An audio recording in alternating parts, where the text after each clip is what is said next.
Good evening, everybody, and thank you very much for coming. I'm just going to hopefully introduce things a little bit and explain a little bit more about the reasons that we're here.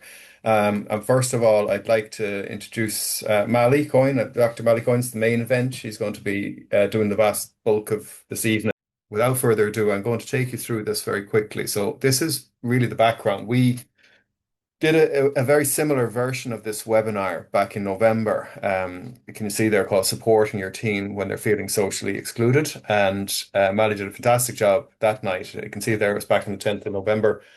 And there was a lot of questions that came in and comments and kind of requests from parents that had teens that were a bit more neurodivergent. So that was really why we said we put this on and do a follow-up that was more aimed at parents that had teens, neurodivergent teens that were experiencing this whole area of social exclusion. So we're going to be covering that in a bit more depth and a bit more detail.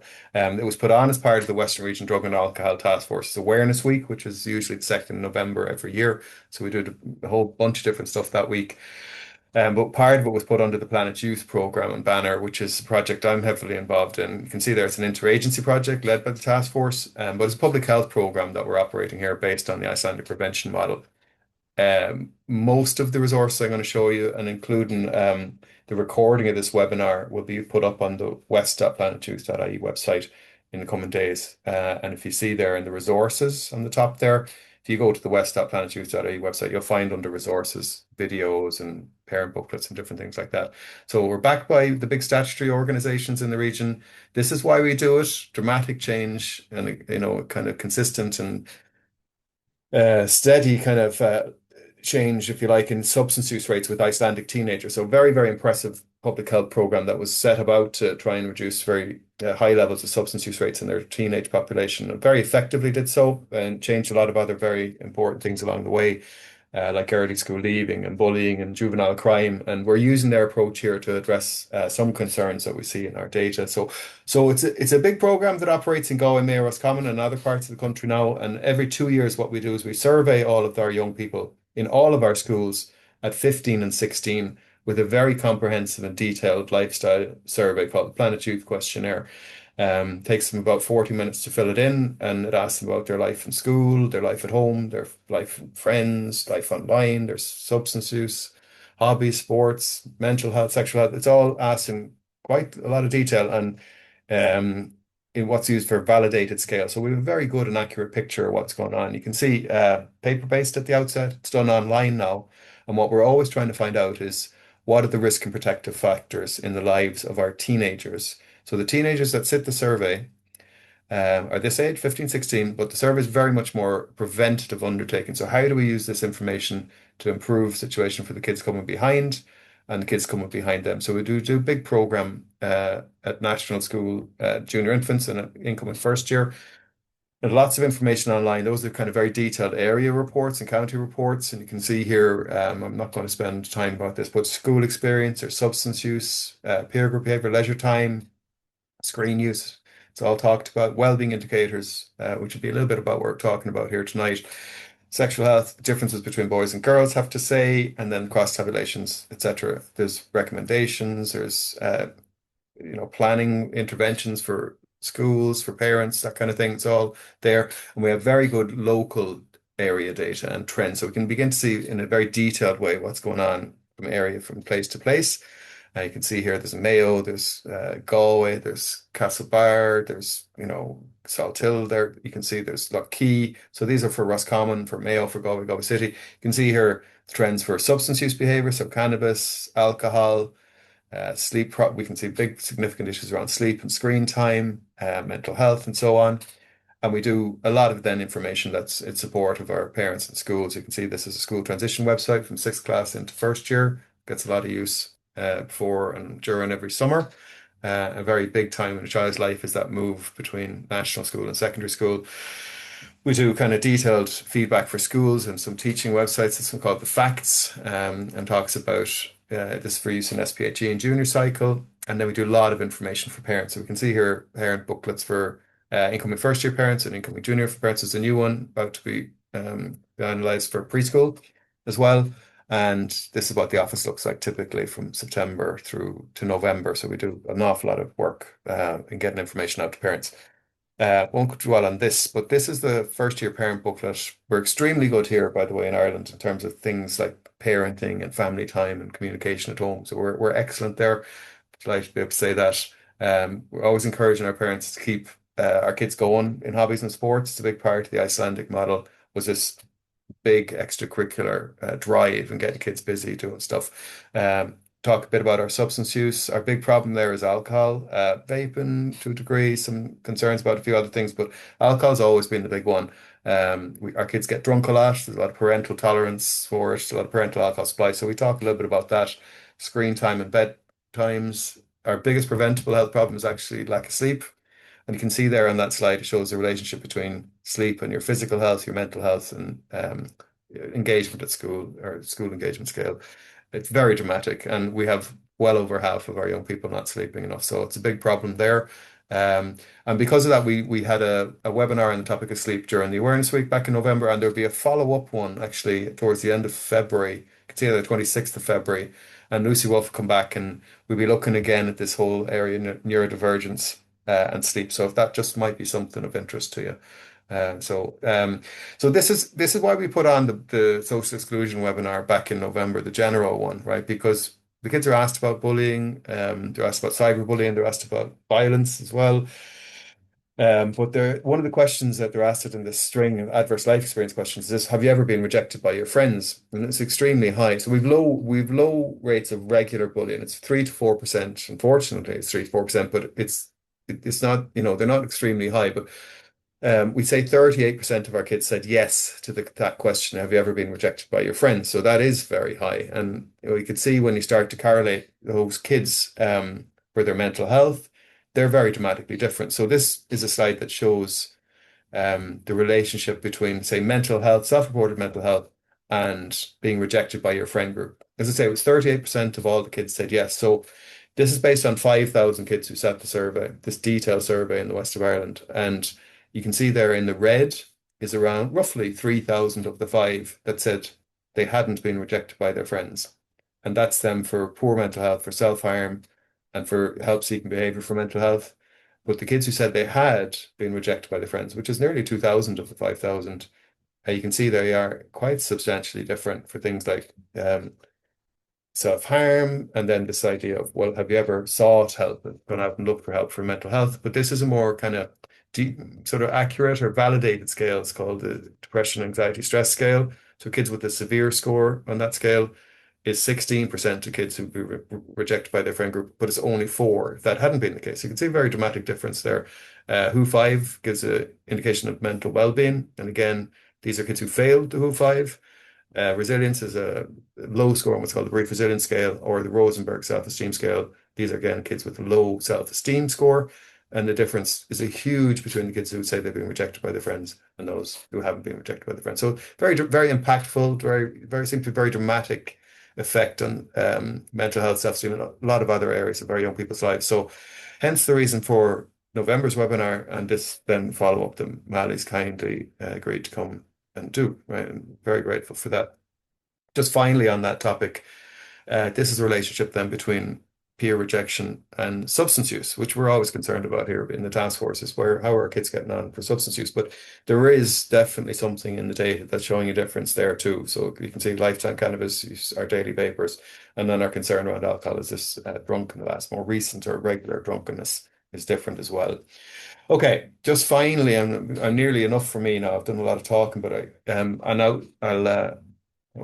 tell you at the end what we're going to do with these slides. But this is a question that was introduced into the most recent of these 4 biennial surveys that have happened. So it's a very simple but indicative question around neurodiversity, neurodivergence.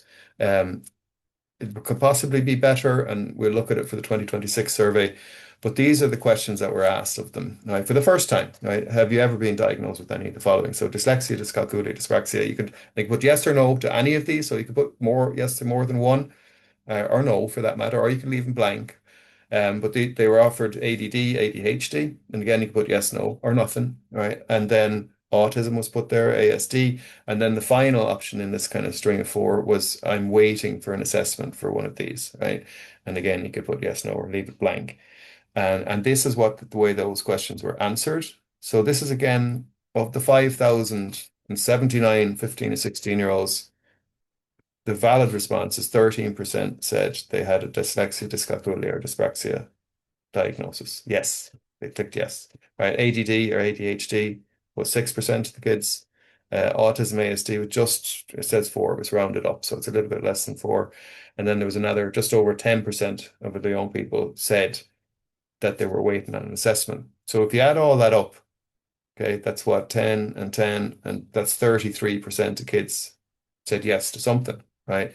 But it's not really the case that all, there's just a third of our kids are saying yes to, to this, because you could, as a member, if you said they could say yes to more than one. So you could say you have dyslexia and ADD. So you might be able to say yes to more than one. But when you actually, thinned it out or look at the data and say, well, actually, who's put yes down for anything? So you've got a diagnosis or you're waiting for one.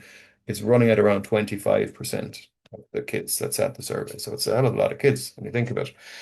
Okay, and just finally, right, if you correlate in the data these 5,000 kids, do you remember I said 38 or just under 38% of all of our kids say they've been rejected by their friends. They've had that experience. But this is when you correlate for this yes, I'm yes to one of these. So if you said you have dyslexia, dyscalculia, dyspraxia, it's a little bit different. So they're likely to be just a little bit more likely to say yes, I've been rejected by my friends. With the ADD, ADHD, again, the difference is there. It's a bit more, defined, it's a bit more dramatic maybe. And then autism, ASD, the same. And then the kids who say, I'm waiting for an assessment is kind of the highest of the lot. And that will be the case in a lot of, whatever you care to look at, you'll find that the kids who are waiting for an assessment, who feel there's an issue, or they're down for an assessment, or they're waiting for an assessment, they do seem to have slightly higher or more difficult correlations for stuff. So there's no question that the kids who have some kind of neurodivergent issue or diagnosis are, they have more adversity. It's a bit more of a struggle, no question, for a variety of things. So not just this rejected by your friends, but there's other things too, which we've hoped to follow up on and let you know a bit more about in the future. So that's nearly all I had to say. If you're curious about any of the resources, they're up there on the west.planetyouth.ie website. So listen, I hope you found that useful, and we'll jump in and make a start with the main event, which is Malie. So thanks for coming, Malie. Thanks so much, Emmet, and thank you to Planet Youth for having me and the Western Regional Drugs and Alcohol Task Force as well. And thank you all for being here tonight as well. Right, so I was here a few months ago, as Emmet said, talking about social exclusion in teenagers, just generally speaking. And a number of questions came up out of that were relating to neurodivergent teens. And I suppose, the reason that I'm here is that I worked in the HSE for 20 odd years, and I've since worked privately, and I've done a lot of work with neurodivergent children, teenagers, families.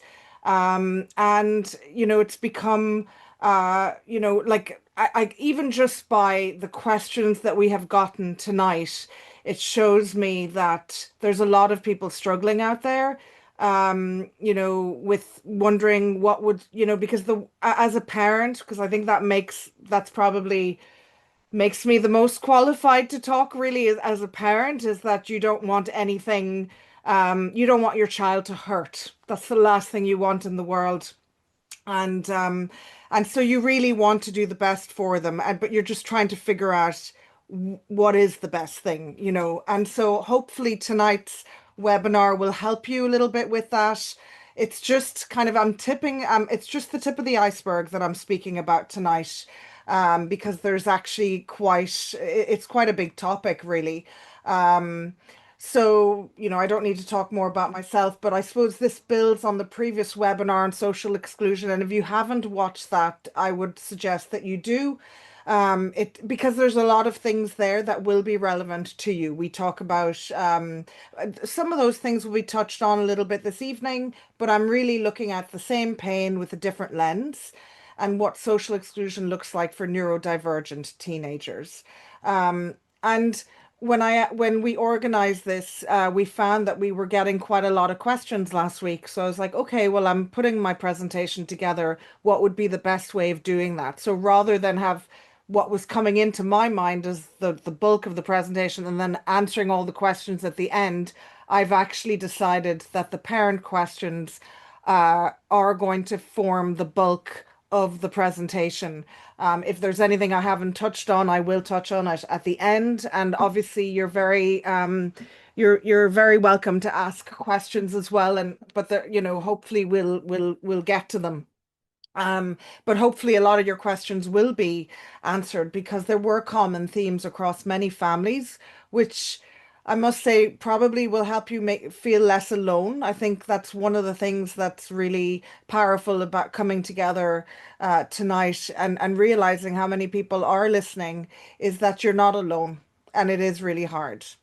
And difference does not mean deficit. And I mean, since qualifying in the early 2000s, like I remember doing my thesis on ADHD and the way we viewed ADHD back then and autism was so different to how we view neurodivergence now. And I'm also talking about dyslexia and dyscalculia and Tourette's and things like that. We view it very differently. And I think I think we're a lot more neuroaffirmative. But again, that's maybe there's one thing saying using words like neuroaffirmative and difference and all that kind of thing, and it's another thing for all of that to translate into a school playground, into a social kind of setting where I think still a lot of people don't understand the differences that neurodivergent children might present with. And it and might have a misunderstanding about. So that's what we're talking about tonight. Um, so the common themes that came up was school avoidance, which was linked to social overwhelm, social misunderstanding, intent versus impact about, situations that occur, rejection sensitivity, fear of being hurt, confidence knocked by bullying or past exclusion, withdrawal as protection, not lack of interest. Um, include so like lots of parents might have said like, why is my child withdrawing? Should I make them re-engage? What should I do? Inclusion without belonging and safety. That's what I'm talking about. This kind of like lip service that we do, that even a lot of workplaces do to inclusivity. Oh, let's be all inclusive and have an inclusive day. But then when a neurodivergent person lands in the workplace and they might work that little bit differently or then, you've suddenly got issues, so it's I'll be honest with you, I've been diagnosed in the last, well, not, I have been identified as somebody who is neurodivergent in the last year. I haven't actually said that out loud on a presentation before. And it has given me a lot of understanding of, my life and situations, and it's been really helpful. So yeah, I'm not like at the point of like going on social media and talking about it and all of that, but it's definitely something that has helped me to understand myself and helps me and I now kind of go, my God, I did my thesis on ADHD 20 odd years ago and it's just yeah, it's kind of and thanks for the support. Connection and finding safe people was important. Motivation dips after repeated social failure, online spaces as both refuge and risk, the online world, and then parents carrying blame, worry, and uncertainty. So this is a slide from the last presentation, and I just think it's really important because I think we need to know that belonging is a fundamental human need. Without it gives us a sense of safety, connection. I matter, I have a place. It's a buffer against stress and anxiety. It gives you confidence to explore and take risks in your life. It's the foundation for all kind of emotional well-being and resilience. Belonging firstly starts in your family of origin. And then as you get older, your friendships and your peers become more important. So, I think sometimes it can be, people might misunderstand and go, "Oh, well, neurodivergent people have less of a need to belong or less of a need for social connections." That is absolute not true. That is not true. The need for belonging and social connections is absolutely huge, but it just might be expressed in a slightly different way. Um, and belonging gives you the courage to be yourself. It's not a luxury, it is oxygen for the teenage brain, quite literally. So inside the teenage tricky brain, I often just talk about generally the teenage tricky brain, but especially for neurodivergent teenagers, they're going through identity exploration. So like they're going through being possibly neurodivergent, and your child might be identified or not. They might be on a waiting list, but you might suspect. Um, and I guess the identity exploration, who am I? Do I fit in? Where do I belong? That's even more intense for a neurodivergent teenager. Heightened social radar, very aware of peers, social comparison, fear of missing out. This is just normal for a teenager. But this craving belonging whilst being sensitive to signs of exclusion or misunderstanding can be huge. When we've had experiences of feeling not belonging or rejection or exclusion, our social radar is, like our threat focus brain is looking out for those incidences of exclusion in our lives in order to keep us safe. It's not it's not something that you consciously do, but you're just more sensitive to it because it's happened before, and your brain needs to keep you safe in order for you to survive. And you know what I mean? That's evolution. So negativity bias on overdrive. The brain holds on to rejection more than praise. Velcro for the negative, Teflon for the positive, especially after social knockbacks. Emotion take charge in adolescence. Intense feelings, stress and overwhelm feel stronger. Clear thinking and regulation are harder in the moment. Teenagers are not able to they do not have a fully developed prefrontal cortex. There's so much development going on for them. Their reasoning is developing. So when you talk about it, I suppose a neurodivergent teenager, you're talking about difficulties in clear thinking, in just general emotional sensory regulation, also on top of everything. And then for a teen, the reward centers are supercharged. Peer approval feels especially powerful. Risk taking or masking can feel worth it to avoid rejection, to avoid rejection. So in other words, if a neurodivergent teen might mask what their issues might be in the social setting that they're in, or they might engage in behaviors that maybe they, in order to fit in. I mean, all teenagers do that to an extent, but maybe more so when you're really trying to fit in, and you might then start vaping or being the troublemaker in class, being the class clown. When I was doing my research on ADHD 20 years ago, that was one of the things, and actually that's borne out by the statistics in terms of social exclusion and ADHD, because of the types of behaviors that ADHD might, a child might have in a classroom. Uh, so for neurodivergent teens, rejection doesn't just hurt more, it lands deeper, it lasts longer, and shapes how safe they feel being themselves. What's important here is that this isn't about neurodivergent teens being too sensitive or lacking resilience. Their brains are doing exactly what they're designed to do, scanning for safety and belonging. When a young person has experienced repeated misunderstanding, exclusion, or being the odd one out, the brain learns to stay on high alert, so small moments can feel very big. Understanding that this helps us respond with compassion rather than correction, and it reminds us that strong reactions are signals, not character flaws. Okay, so ND differences that shape social experiences. So the neurodivergent brain will process social information differently.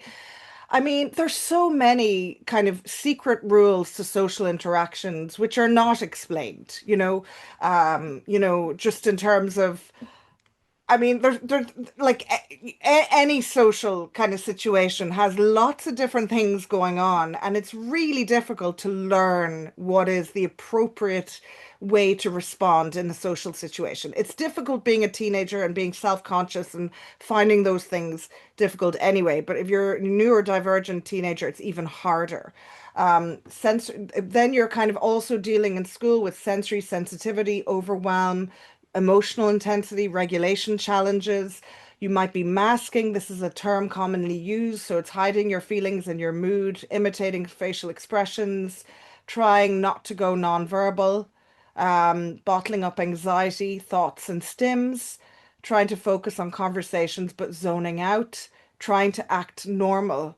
This can lead to autistic burnout. So I'm talking this here about autistic burnout, but masking can apply, I suppose, in neurodivergence generally and sensory hangover. This is why parents often describe when their kids come home from school, you might have a lot more kind of, meltdowns, completely normal. Uh, because imagine putting on a mask all day and having to, I mean, I'm just thinking even of secondary school. My first daughter has gone into, she's in second year now, but just all of the dynamics of going into first year, the different teachers, the different places to be, the the way first years can get treated sometimes by the older kids now that she's a second year, like she's all the second year, but it's just all of those dynamics, trying to find your group. Imagine all of that and then masking your what's going on for you, do you know? Um, really difficult, really, really difficult. So I guess we know this already, hypersensitivity and the senses, being sensitive to light, overwhelmed by internal sensations, motion sickness, dizziness, prefer sitting down very still, standing is hard, like things like tight clothing, brushing hair can be painful, difficulty with wet or tactile stuff. Um, my daughter loves giving me the ick by talking to me about things that are squishy and anyway, but taste, texture causes discomfort, and you might have safe foods. That seems to be a real issue. Food kind of sensitivities that have come up, I suppose, in the last few years. Sensitive to smells, perfumes are overpowering. Sensitive to background noise, multiple sounds, loud noises, that kind of thing. So differences in self-regulation can make it harder to learn from social experiences, impacting relationships and self-esteem. So if your brain and your experience is so focused on regulating yourself, on masking your symptoms, on just like, oh my God, like even just like where my daughter goes to primary school, it's great that during COVID they stopped gathering all the kids in this massive hall. I can only imagine the neurodivergent kids being in a massive hall with that many kids every morning, the loudness, the bumping, the all of that. So that a situation like that can be torturous. And even something as small as like a little sound in the background, um, the escalator sound in Duns in Briar Hill drives me mad. Just stuff like that is just it can be really difficult. Like if your whole experience is is taken up by that, you're not really thinking as much about you're not developing your relationships as much, your social skills, and your self-esteem could suffer. Negative feedback from others can become a guide for self-judgment, so it's like that person doesn't like me, or that person, I feel excluded by them, therefore I'm not good enough. There's a double disadvantage. You've got neurodivergent differences plus increased risk of misunderstanding, rejection, and exclusion. Perceived negative messages about differences can become internalized as your identity. They are literally, their identity is literally being shaped at the moment. So behavior differences can lead to peer exclusion, can lead to sadness, shame, and isolation. And I'm sure none of this is a surprise to you. So rejection sensitivity is a really important thing to talk about. Exclusion lights up the same regions of the brain as physical pain. So does grief, by the way. So social interactions are often processed literally and personally, So you could, if you miss a context or tone, it can lead to assuming harm was intended. I've worked with a lot of teenagers and adults where something that doesn't seem like, objectively speaking, like I worked in a situation, say, where this lady was talking to this person that she really wanted to speak to, and then she was interrupted by something that happened to occur in that situation. It was, and she t and but then she got back to talking to the person she wanted to talk to, like maybe 5 or 10 minutes later. But that interruption by the other person literally for her, it was really difficult for me to work with her on kind of talking about the intent versus the impact. So the impact on her of that interruption was that she felt she wasn't good enough and that, this other someone else is more important than her, and it's okay for her to be interrupted because she's neurodivergent or because she's less good or whatever it is. But the intent of the interruption of the other person was not harmful. So, so sometimes something that is not intended as harmful can feel like it's harmful to the person who's neurodivergent. So, and then if you kind of put that to the other side, I also worked on another creative project a few years ago where there was there there was a person working on the project that had very kind of direct communication, kind of like just says what's on their mind. And I mean, God, I can say the same for myself most half the time. But just kind of like just will say what's on, a neurodivergent person more likely to say exactly what's on their mind, to say it without the niceties of social things we learn in social kind of etiquette, but that could unintentionally offend other people. So the neurodivergent person is not intending to offend other people, but it could unintentionally happen. And past rejection primes the nervous system to expect threat, and exclusion can be internalized, leading to withdrawal and self-doubt. So real versus perceived exclusion, both of them hurt. Whether it's real exclude, whether somebody intends to exclude you, or whether it's you perceive it as exclusion. So rejection sensitivity is described as extreme emotional sensitivity and pain triggered by the perception of rejection. Even it's important to note that the rejection does not have to be real. Even the perception of rejection triggers a real pain response and protective reactions. So RSD is common in neurodivergence. Being different means being frequently rejected, or perceiving rejection are frequently rejected as well because you might behave in a different way, or acute memory of past rejection, difficulty in reading tone, tired of being underestimated, intense sensory and emotional reactions, PTSD, trauma, those kinds of reactions where your brain remembers rejection from before. It needs to do that in tribes. Like we need to know when we're part of a group or not part of a group. It's kind of the essence of being a human being, is being part of a group or not part of a group. And so it's understandable. And then you have this thing called the double empathy problem, where you might have and I know I'm talking about autism in particular here, but this can apply. An autistic person might struggle to communicate with neurotypical people, have successful social interactions with other neurodivergent people, feel pressure to mask or pass as neurotypical. One of those questions came in tonight about people who don't want to identify as neurodivergent, or I've heard of cases where somebody says, I'm okay being ADHD, but not autistic. So feels socially isolated in neurotypical settings. But then the neurotypical person might frequently misinterpret the communication of a neurodivergent person, have successful social interactions with other neurotypical people, assume that autistic or neurodivergent people lack social skills, benefit from a society that rewards neurotypical social skills. So, in other words, social interactions are bi-directional. Understanding another neurotype's social interactions is not just the responsibility of the neurodivergent person. Okay. So I think that's really important for us to note that in terms of talking about this stuff in schools. I know professionals maybe are starting to speak the neuroaffirmative language, and but like not many of us get access to professionals. Do you know what I mean? Like there's so many people on a waiting list. I was saying this to the others earlier. Since I've been working in the HSC since the 90s, neurodivergent people have, unless you've got a mental health issue, then you don't belong to CAMS. Well, maybe ADHD to an extent, but like if you're ADHD, but the mental health issue has to be there if you're autistic. Um, and then, primary care. I mean, I worked in primary care in Galway. Like, we could be talking about a 4 year or more waiting list.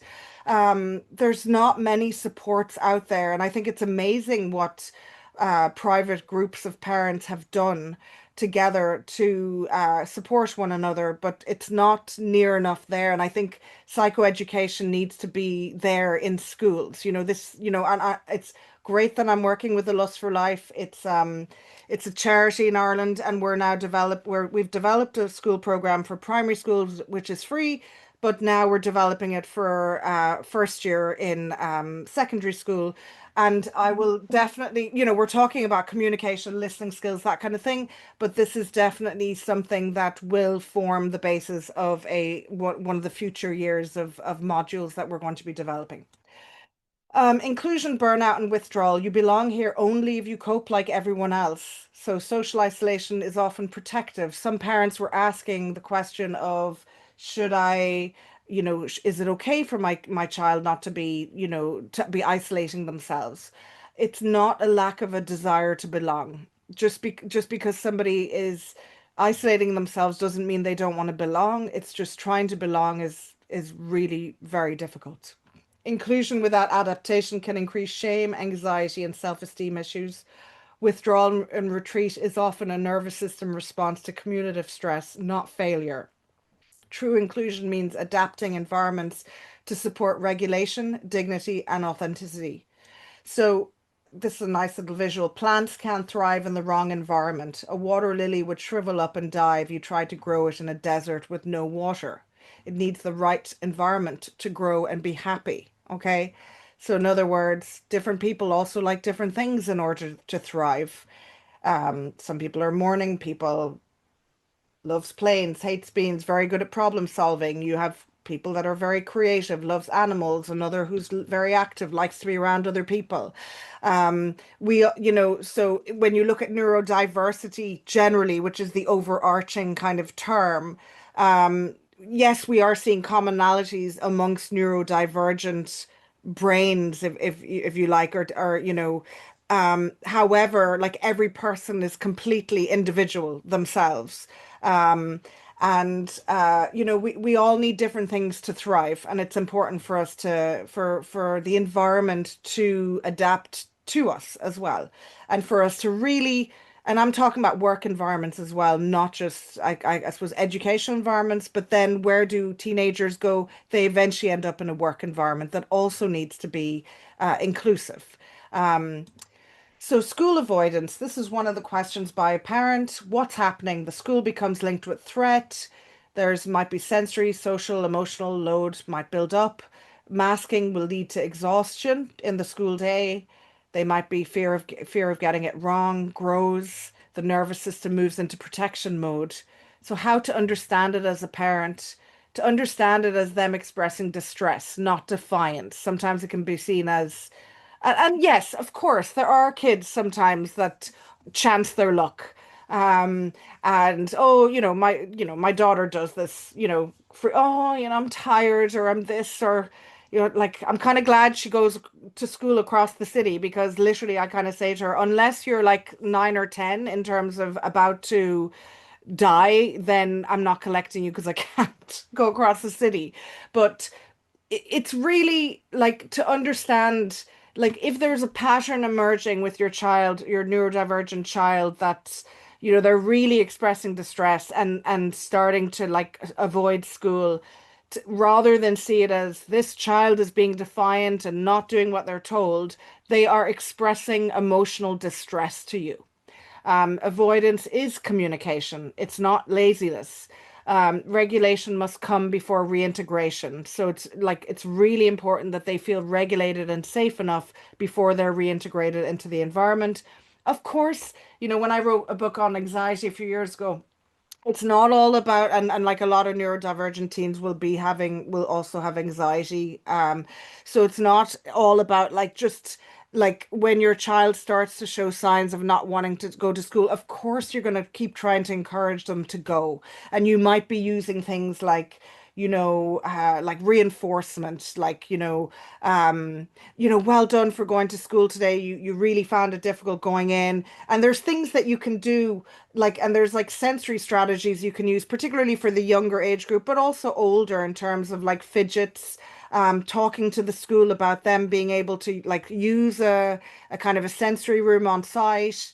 being able to have movement breaks. These are things that psychologists often recommend. Um, Even if your child hasn't been diagnosed, I feel like because a lot of people are waiting for diagnosis or they don't have the finances to actually be able to get the proper diagnosis as such, if they go privately or else they're waiting on a long waiting list. I think, I think like there should be flexibility around these things for kids who are, and teenagers who are identifying that way, and their parents do.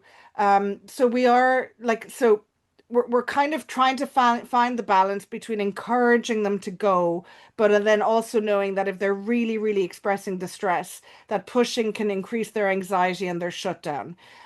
So they need safety, flexibility, and collaboration with the school. So rather than how do I get them in, what makes school feel so unsafe right now? So if this is an emerging theme, this is not, just something at the very beginning of, but this is an emerging theme. It's a really important thing. And like, I do, like, I worked with a family where this became more and more of an issue in primary school, and then they went to secondary school, and then there was difficulties in attending secondary school. And in fairness, secondary school were brilliant, but sometimes, and then there's options like, getting home tuition or else going somewhere like, like another, talking to your educational welfare officer for sure, particularly if they've missed enough days of school. And sometimes they won't be, if those missed days have gone over 2 school years, they mightn't have reached the threshold for the educational welfare officer to contact you. Please contact them for support. They mightn't like me saying it, but you need the support. And it's important to be supported in a situation like that. So if your child is returning to school after exclusion, then, it's small steps, emotional safety before attendance targets, sensory social load considered, clear safety plans, regulation before reintegration again. And then it's about preparing them emotionally, not just practically, using calming, collaborative language, practice coping for difficult moments, plan recovery time after school, review and adjust together. It could be a shorter school day that they return to initially. Um, and there's accommodations that can be made, but I think collaboration with the school is really important, and so that you don't feel alone, I guess, in all of that. And I don't know if I'm answering the questions, but I'm kind of, as I said, doing an kind of dipping into them. Phones also came up as an issue, which can be both a lifeline and a landmine. We know this for teenagers generally. What's happening? Phones offer connection and regulation. We know that. My daughter loves nothing more, and both my kids come home from school, get on a tablet or a phone, or watch TV or whatever it is, and it can really regulate them, right? It regulates us too, right? Would be, we do it too, as adults. It can, however, amplify exclusion and comparison. Like I don't personally believe, like I've been asked so many times, does the phone make a child, more anxious or depressed or have body image issues, that kind of thing? I suppose my view on it is yes, it can, right? On the, like kind of having, like, kind of endless amounts of phone use. But I also think there needs to be a vulnerability there. And it can be a vulnerability relating to self-esteem. Neurodivergence is a vulnerability. So I think, if your brain is, remember we talked about your brain being primed for rejection because you've been rejected from, you have felt rejected for so many times in your life, or you have felt different. Even feeling different on its own can prime your brain to, kind of, when you get on the phone, to be comparing yourself more to others, to be feeling rejected by, like the stuff that's shared. I actually cannot get over. And what I would say to parents is, and I know Snapchat has stories that disappear, but the stuff on those stories is, I've seen, my daughter has shown me stories of like people she knows showing them blocking someone else, and that's their story, and the other person is actually named on the story, like I'm about to block this person because they've annoyed me, and this is a story. Like, what is going on? How can people be so cruel? Sorry, I'm saying that really passionately, but it's like it's horrific. Um, so, like, those kinds of things can really, really like affect teenagers and neurodivergent teenagers in particular. I don't know. I just kind of think like, where is kindness gone? And I'm not saying all teenagers are unkind, but where is the acceptability? How is that acceptable? And I just think even the fact that these stories disappear is like, I know kids like that and teenagers, but I also think that these social media platforms need to take responsibility for stuff like that occurs, because it's not necessarily like, we're not necessarily talking about like, but like I had a slide the last time about bullying versus exclusion. Bullying is like an intentional, repeated action with the intention of harming someone else. Exclusion can have a huge impact. Repeated incidents of exclusion can also have a huge impact. But small little things like that on social media, well, they're not small. They're actually really big. And I would really, really encourage you to talk to your kids about what's on their stories. What are other people sharing? Um, I mean, I was this close to wanting to contact the parent whose child was doing that, but there was actually a couple of children in, and of course, my daughter was like, "You can't, Mom, you can't do that. You can't." And I was just like, "But that is just unacceptable, cruel behavior." Online silence often can be taken very literally. Also, looking at photographs, I'll always say this to my kids. If you're having a party, if you're going into town with a friend, you don't have to post everything you do. And you also don't have to, like, I'm not saying like you can't. I just think we need to be really sensitive to how other people might feel. That I always felt that, even about like, people handing out birthday invitations in a classroom in front of other people. It's just not okay. And I don't even think it's okay in primary school, to be honest. And I don't know. That's what WhatsApp is there for. So rejection stays visible and replaying, particularly on social media. So just be mindful of that when your child is in their bedroom on social media and they're looking at this stuff. There is a catch 22 between needing and hating phones, which is actually also there for your teenager. They might feel like they really need their phone to keep in social contact, but sometimes we as parents, we have to limit their phone use and go, no, like I can see that when you use your phone, your mood seems to be low afterwards. You seem agitated, you seem this, you seem that, or I've noticed today that you're like a bit overwhelmed. You can have an hour of your phone, but then I want you to leave it there. Do not leave the phone in the bedroom with with your teenager at night. I'm telling you, it is like, leave the phone where they can't get it. They should not be going to sleep with their phone in their hands. If they say to you, but Mom, I want to listen to my Spotify, find a different way for them to listen to their Spotify. They should not have access to social media when they're trying to get to sleep and when you've gone to sleep. That's, I'm just saying that outright.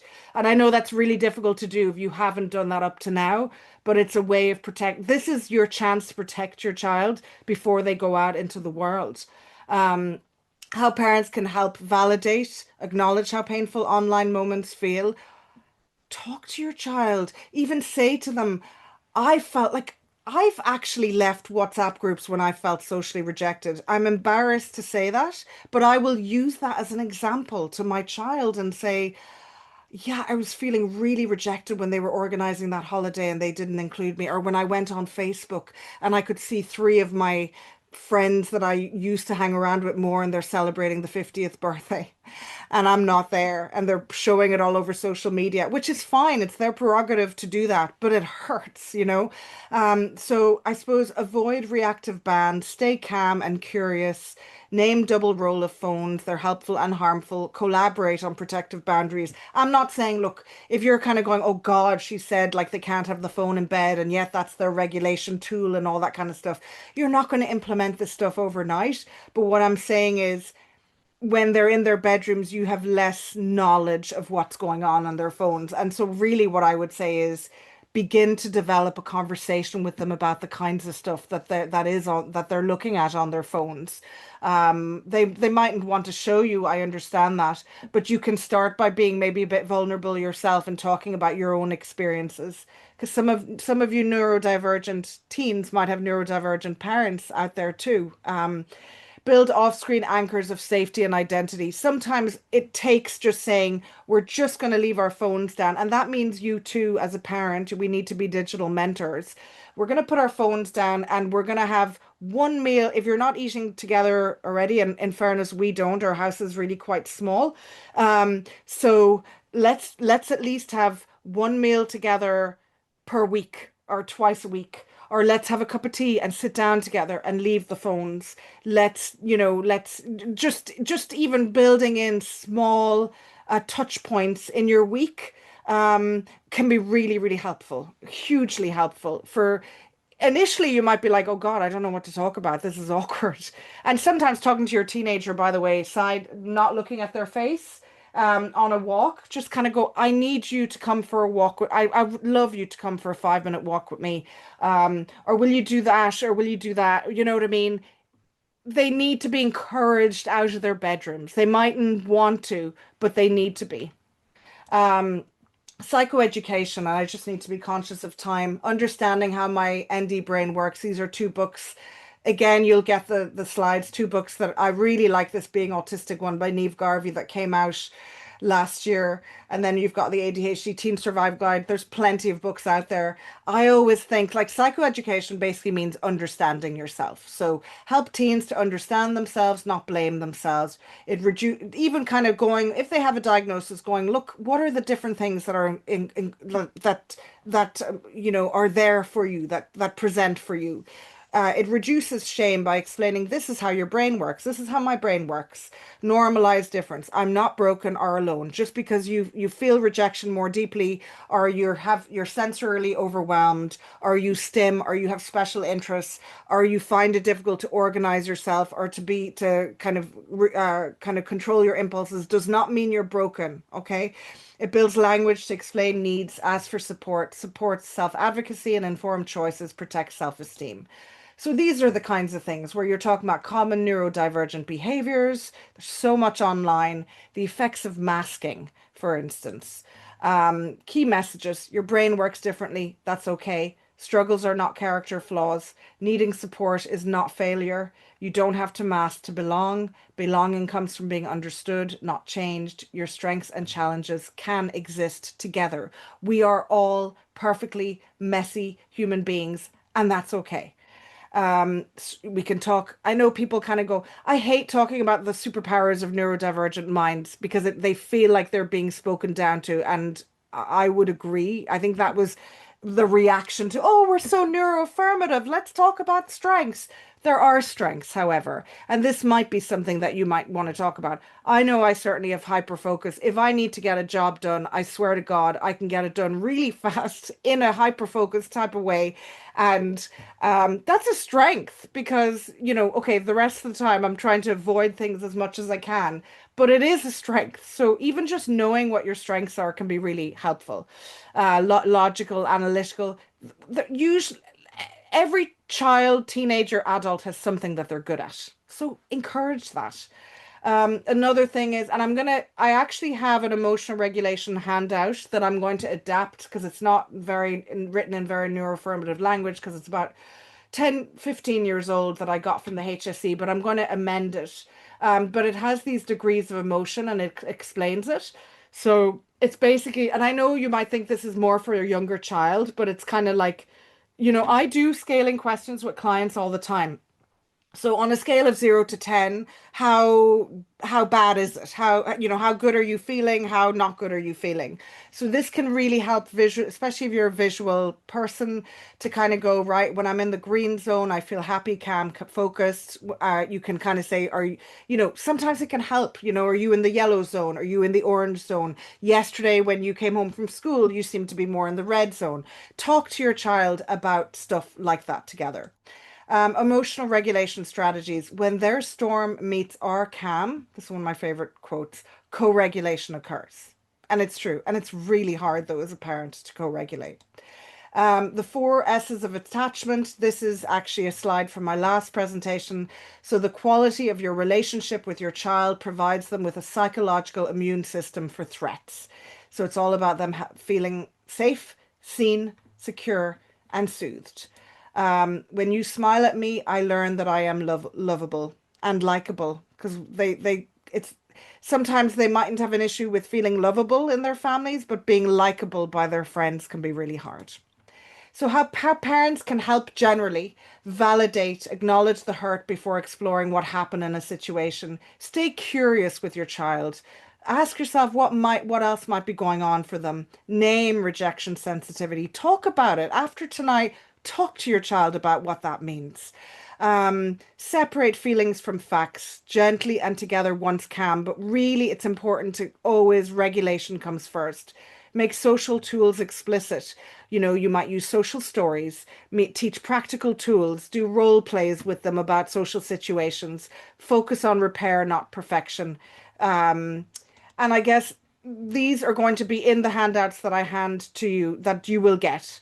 Movement supports. They used to be called feeling fixers, but I don't like feeling fixers because I don't think feelings need to be fixed. I think feelings need to just be go through a tunnel. An emotion is a feeling going through a tunnel. If we block it, it's going to go underground and going to affect us in negative ways. So how do we help the feeling kind of go through us? So we have movement supports, things like, you know, if your child is having regulation issues, you know, releasing built up energy, rocking, pacing, jumping, you know, stuff. And that's why having breaks in school can be really helpful. But also, it can be helpful in a classroom or in a work environment if you're allowed. Like I just did an understanding and managing ADHD course with ADHD Ireland. And they gave us loads of movement breaks, and we were allowed to stand up as we were learning the stuff. And that really helped. Sometimes it can just help to switch off your camera if you're online and be allowed to do stuff like that. So that's best for anger, restlessness, overwhelm. Calming supports. This is best for anxiety, sensory overload. So like deep pressure, weighted blankets can be really useful, or you can get a weighted teddy bear in Smith's. A tight hug is really can be nice if welcomed, sometimes not welcome. Slow breathing, quiet spaces, low lighting, getting under a little blanket, turning off all the lights can be really, really helpful. Headphones. Um, I just worked on the panto actually, and one of the kids was I couldn't believe like a child so young with headphones kind of saying, "I am autistic, you know, and I need these headphones to help." And I was just like, "Wow." Um, I wish every child could have that comfort with that from such an early age. And be like, you know, this is me. These are my headphones. I have loads of different color headphones. And this is, you know, and I just thought that was wonderful. Um, Warm shower, bath, wrap blanket, sensory regulation, move it or lose it. The Whole Brain Child by Dan Siegel. Sometimes we just need to move it or we're going to lose it. I have these anchoring strategies, which I'll also send to you from my book, Love In, Love Out, which can really help when you need to help to regulate when your child needs to regulate. And regulation has to come before thinking about like, you know, the thought processes.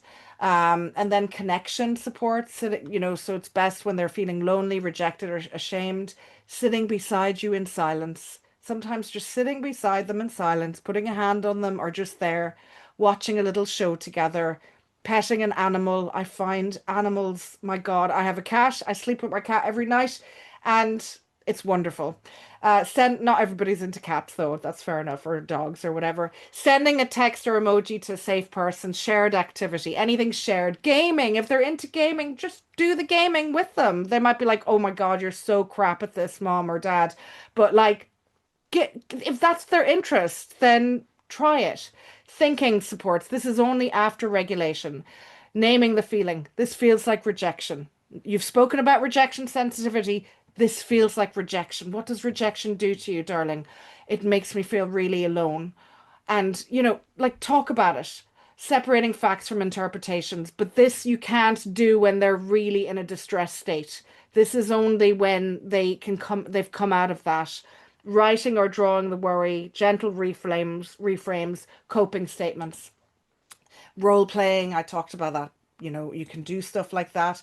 This was a slide that people really liked the last time. Whose opinions matter? My circles of influence. Mapping out whose opinions truly matter builds perspective, self-worth, and resilience. So that random person on social media who called you a name or who was mean, do they really matter? Like, do they?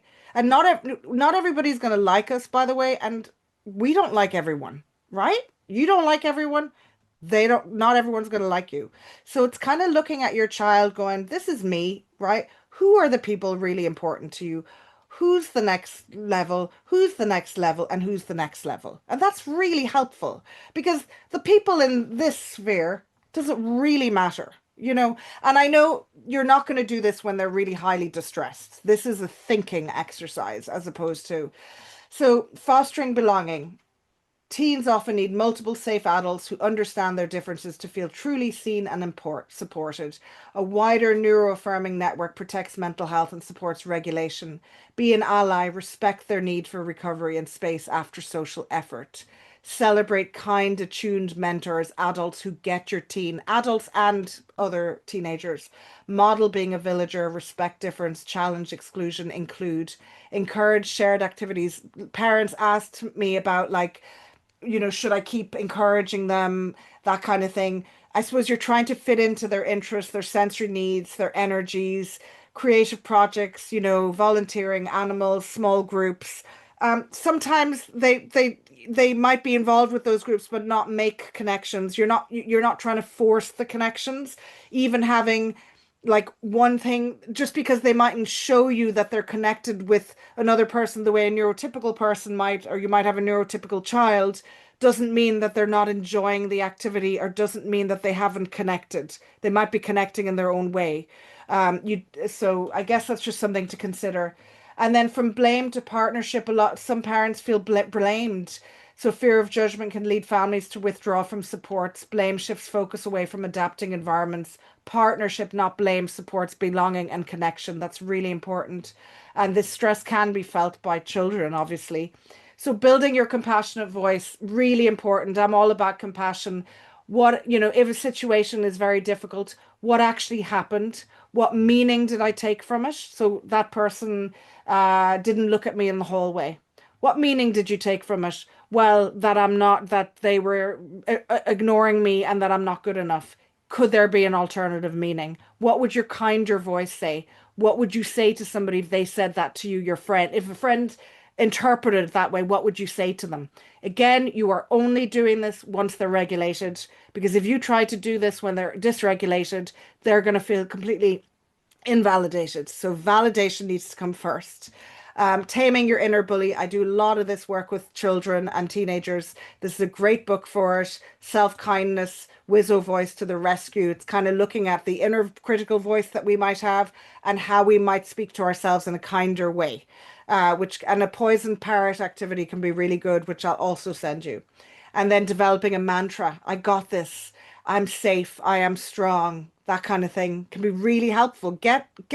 Like share your mantra. Like, my mantra is go get him, Malie. Go get him. You've got this. You know what I mean? It's my way of encouraging myself. And then I talked about good enough parenting, self-compassion, and just finally, when our children feel left out or rejected, it's tempting to jump in and fix it. But what they need most in that moment isn't our solution, it's our steadiness. And that's when our calm becomes their courage. So even though you might feel emotionally dysregulated when your child comes to you and says, Johnny was ignoring me today in school. And of course, you're going to believe your child. And that's totally understandable. And you're going to want to go into that school and say, how dare that child? Or you're going to want to contact the parent. But it's really important, just like with my daughter there, where she was showing me her somebody blocking someone else. You have to respect your teenager and what they want, because if you go in with guns blazing into a situation, contacting other parents, giving out to the school, doing this, that, and the other, you know that your child's going to feel even more excluded potentially. So you really, really need to be steady and try to be. And sometimes the only way we can do that is when we have people that we can rely on ourselves. And if this is really difficult for you, I would encourage you to get some support from friends, from family. It's really hard, particularly if we've had difficult experiences growing up ourselves. I have struggled. That's why my book is called Love In, Love Out. Sometimes just even taking a breath when your child has said, this horrible thing happened to me in school today, is enough to bring you back into your thinking brain and to help you to co-regulate with them. And that's the most important message I can give. And just very finally, if you want to contact me, I will be sending you those resources that I've promised. If you want to contact me at this email address, Malie at drmaliecoyne.ie, if you have any kind of further queries or anything like that, please feel free to. And thank you so much for listening, and I hope that you found that helpful. Thanks. There was so much information in that, and all so relevant. So thank you for sharing that. And I think it's great that, we can come along to these things and get information, but it's really important that we come away with the tools to help us to manage these situations. Thank you, everybody. We've just got a few minutes left. My name is Maria Powers. I'm the Drug and Alcohol Family Support Worker with the Western Region Drug and Alcohol Task Force. And I suppose the reason that I feel that this is a really important topic that we talk about, we would work with parents of people who are using substances who might mention that their son or daughter or parent or sibling, they already might have a diagnosis that would fall under the neurodivergent spectrum or umbrella. And it can be a theme, but it can also be, I suppose, a something that a parent might come to us that their young person has that diagnosis and they might feel that they are vulnerable, I suppose, in getting into substance use or getting into being, I suppose, used because of their vulnerability, when it comes to masking and really searching for that sense of belonging. And to be accepted within peer groups, they might feel pressured into participating in different activities that they might not necessarily want to. So it is something that we would see within our service and parents wanting support for. So there are a number of organizations, if anyone wants to take a screen grab of this. Um, I suppose particularly when it comes to neurodivergence, there is the As I Am charity, which is Ireland's charity for autism, and they provide evidence-based advice, resources, and a guidance that the community can trust. There's also the Centre for Autism. It's based in Northern Ireland. It's called Middletown, and they support the promotion of excellence through Northern Ireland and Ireland in the education of autistic children and young people. And they've got training and lots of different resources there if anyone wants to have a look out for those. Number four also is a service, a youth service, but they are actually providing a workshop, a 4-week workshop that is starting in February. So I've got the details of that in an upcoming slide. Um, but there are other organisations listed there if anyone wants to check those out. This is an amazing resource that Malie had forwarded me a few weeks ago. So thanks, Malie. And it's put together by the Autism Neurodiversity or and More Athenry support group. So it's put together by parents of people who have children who are neurodivergent. And as you can see, there are lots of different chapters there with information on different sections, um, which is so valuable, and it can be sent out. And again, if you want to take a screen grab of this one, just a number of the resources that are available that you might be able to tap into to have extra supports on top of the information this evening. So I think that's it from my end. I'm conscious of the time, so I rushed through that. But if anyone does want any more information, to contact us, and we'd be happy. Apologies if it was a very quick whistle stop tour, but just to kind of know that you are not alone with this. I know it's like it is really difficult. Um, but I hope that you can get some support for yourself, if anything, and for your and so that yeah, and I really, yeah, I kind of wish you the best. Thank you. Thank you. Thanks. Night, everyone. Night. everyone. Thanks, everyone.